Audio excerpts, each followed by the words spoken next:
Почитувам председателя на Советот на општина Кочани, почитувани членови на Советот, почитувани представници на општинската администрација и на медиумите. Ценети граѓани, 2 месеца по доаѓањето на првата позиција во општината, обврска, но и задоволство ми е да се обратам на Советот, а едновремено и на јавноста информирајќи ја за работењето во овој краток период. Сосема нормално е конституирањето на новата локална власт да донесе промени во начинот на поставувањето на работите што се однесуваат до јавниот интерес и од локално значење. Првиот потек што мораше да се направи е ребалансот на буџетот. Поради фактите што произлегува од финансиската анализа на буџетот што го затекнавме на крајот од октомври. За жал, се соочивме со огромни долгови на училиштата и несредени состојби во образованието. Со многу напор постигнавме договор со економскиот оператор за превоз на ученици и успеавме краткорочно да подмириме дел од долгот и да одблокираме едно училиште. Договоривме и динамика за натамошно исплаќање на долговите. Тешкотиите во работењето доаѓаат и од долговите од кредитите, неисплатените позајмици од централниот буџет. Сепак, со домакинско работење, убеден сум дека работите можат да појдат на подобро. Решавањето на сообраќајниот метеж во централното градско подрачје е уште едно од прашањата што граѓаните со нетрпение го очекуваат. Постапката за измена на режимот ја работиме со стручни луѓе од МВР, полициска станица Кочани и со надлежните за безбедност во сообраќајот. Најновата вест по ова прашање е што добивме согласност од СВР Кочани, односно СВР Штип, за измена на режимот на улиците Теодосије Паунов и Кејн на Револуцијата. Со тоа, на потекот од мостот кај шопинг центарот до кружниот тек, сообраќајот ќе се одвива двонасочно, а кружниот тек целосно ќе профункционира во вистинска смисла од утре 28.12. Од капиталните проекти што се во тек, продолживме со градбата на пречистената станица, како значаен капитален објект што го реализираме со донација од владата на Швајцарија, со која граѓаните ќе бидат во можност да добијат услуга за пречистување на отпадните води. На задоволство на сите вклучени страни, активностите напредуваат во планирана динамика, а тимот, составен од швајцарски и од локални експерти, работи на општото добро на луѓето од овој регион. Во однос на капиталните проекти сакам да истакнам дека се создадени сите предуслови за издавање на градежна дозвола и брзо отпочнување на градба на браната Речани, за што водиме разговори со владата на Република Македонија и од каде што очекуваме позитивен одговор. Во пресред на зимата посветивме внимание на значајни инфраструктурни проблеми со кои се соочуваат нашите граѓани.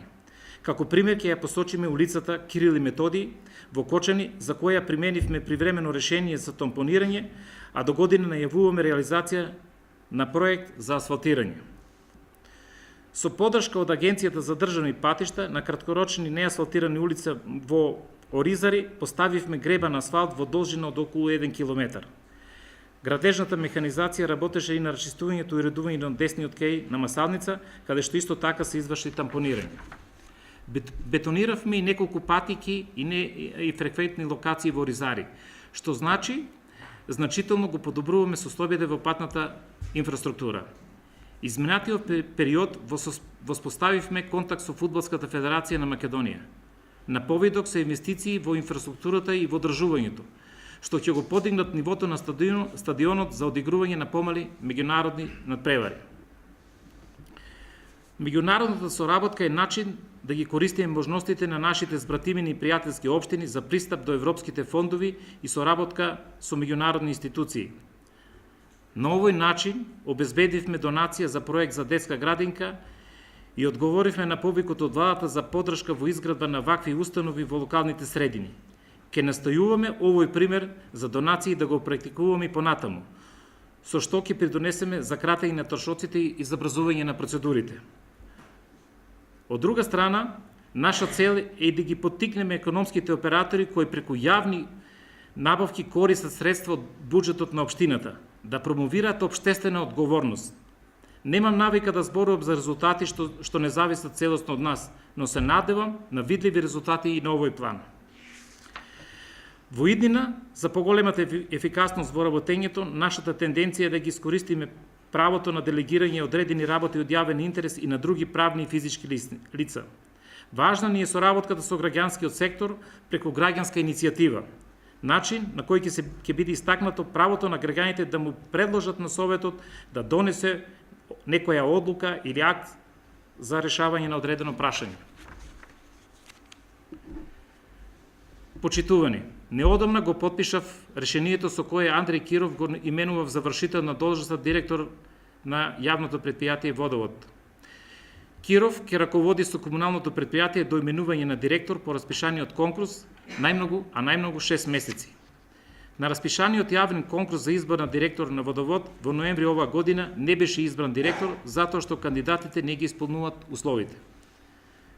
Всушност, кадровските прашања се прилично жешка тема, околу која се поврзуваат различни квалификации за мене како актуелен градоначалник.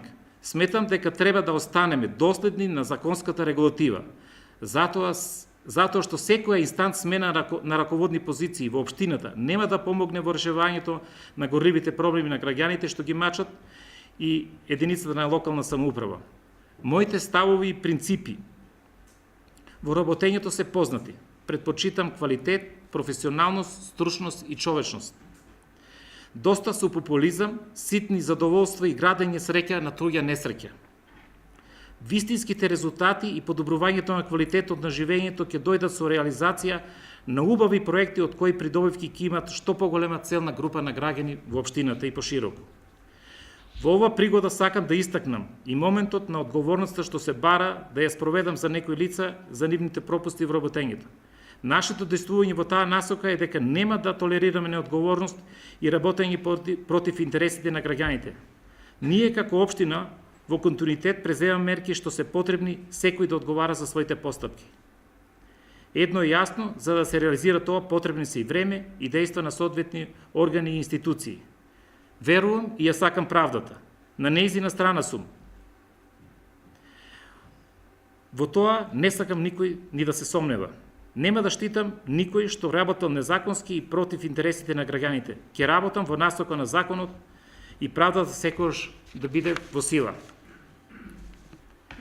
Почитувани сограѓани, во 2017 година ќе биде запаметена по тоа што вие, граѓаните на Кочани, со резултатите од локалните избори покажавте огромна поддршка за развојот на демократските процеси. Сакам да потсетам дека од изборите излеговме со повисока култура и изградена свест. Наша цел е со заедничко настојување да и дадеме шанса на сите сериозни потези и на умни и вредни кадри кои со честно, одговорно, стручно и законско работење ќе предонесат да бидеме успешна општина. Настојувањата за подобрување на стандардот на живењето и надминување на политичките, етничките или други разлики е интересот на граѓани, повисок квалитет на живење и поубава иднина на луѓето во нашите определби. Отворени сме за диалог, демократски потези, соработка, заради подобра иднина на нашата заедница. Почитувајќи ги принципите на отвореност, отчесност и самоодговорност, ќе настојуваме да градиме транспарентна, одговорна и ефикасна локална власт на која задоволните граѓани им се на прво место. Нека ни е срекна новата 2018 година.